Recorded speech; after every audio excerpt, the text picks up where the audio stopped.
You can't become a good wife based on how your mother became a good wife. Situations have changed, expectations have changed. The biggest mistake humanity made was, they started saying marriages are made in heaven, that's why it's such a mess. You made this relationship because you need it badly, isn't it? If you understand and you're always grateful for this, you would handle it well.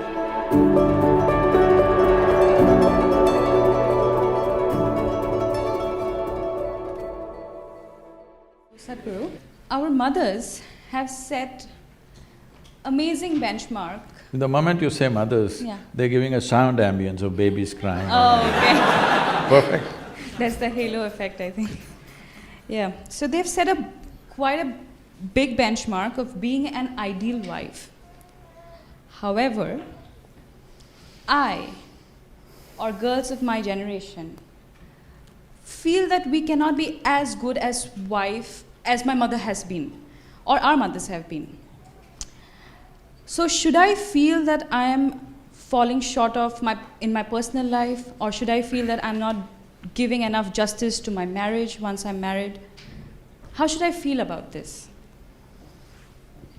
You know, our center in the United States is in Tennessee. Tennessee is a little one kind of state, okay.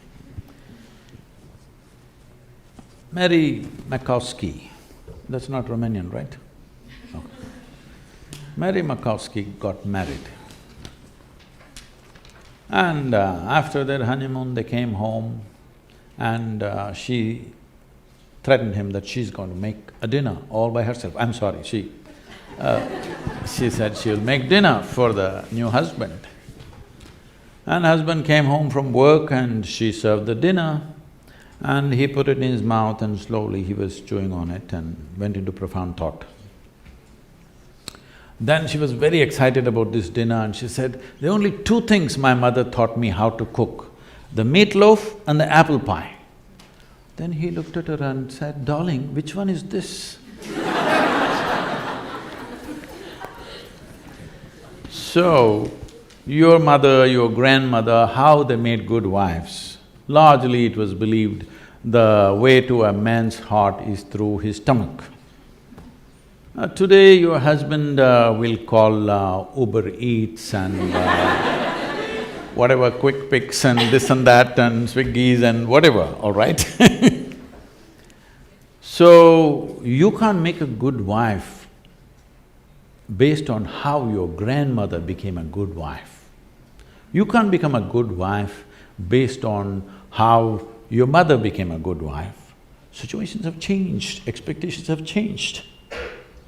It's not in the stomach anymore. For some it's gone up into the head, for some it's gone further south.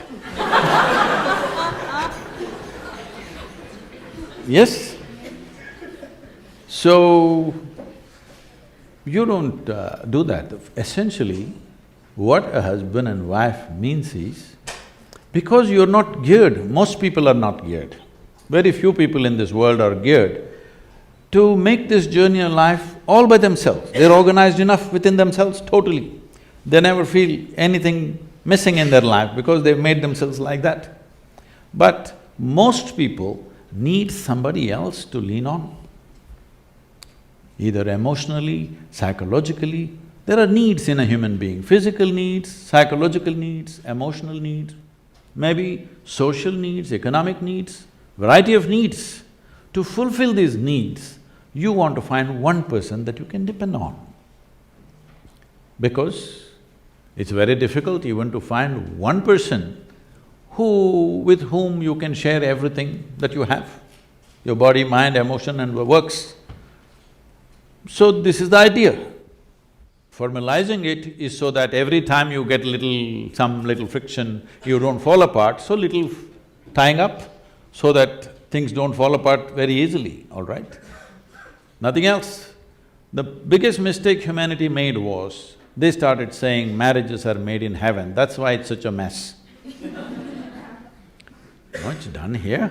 If you see, marriages are made between us and we took responsibility for who we are, we could have made it work, but the damn thing is made in heaven. Not suitable here, it's because it's alien stuff. Everything is a mess because you think it's made elsewhere by somebody else. If you understand it's made by you for your well-being, to fulfill your needs and your purposes so that you can go through this journey of life with least amount of trouble and friction, then you would handle it more responsibly, isn't it? And according to contemporary needs, not how your grandmother did her marriage. You can't do it that way because expectations and situations have completely altered themselves. So, if you hold somebody who is your friend and who is your need, you must understand. You are in this relationship because you need. Maybe the other person also needs, but that's from their side. As far as you are concerned, you made this relationship because you need it badly, isn't it? If you understand and you're always grateful for this, that somebody is fulfilling all your need, you would handle it well. You wouldn't make a misery out of it. But now you think somebody else needs you, then you will make a mess out of it. You understand, you need it. Well, the other person also needs to understand he needs it. Now there is a cohesion. If you think, oh, you need me, so I'm going to exploit you, no. This is not about you squeezing happiness out of somebody or they squeezing happiness out of you. If two happy people meet, then there can be something wonderful happening between them. But you are a misery and you think somebody else should be the source of your happiness, well, it'll multiply.